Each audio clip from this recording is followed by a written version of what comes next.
Next, 9.11. What are the necessary conditions for any system to be aromatic?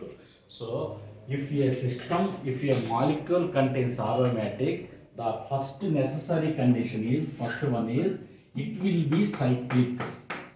First rule is, it will be cyclic. Second one, it contains planar structure. Third one, it will be undergoes sp2 hybridization.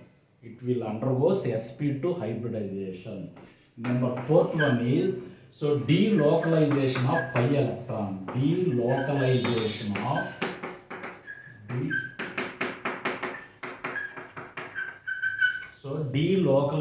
of pi electrons.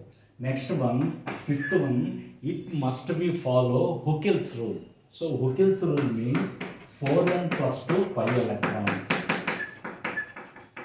So it contains 4n plus 2 pi electrons. It is Huckel's rule.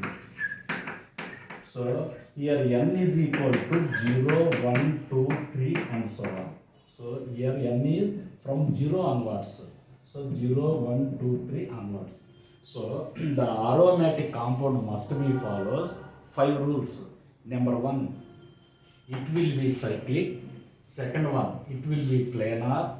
Third one, it is sp2 hybridization. Fourth one, delocalization of pi electrons. Number 5, 4n plus 2 pi electrons, which is called Huckel's rule. Here n value is 0, 1, 2, 3 and so on. Thank you.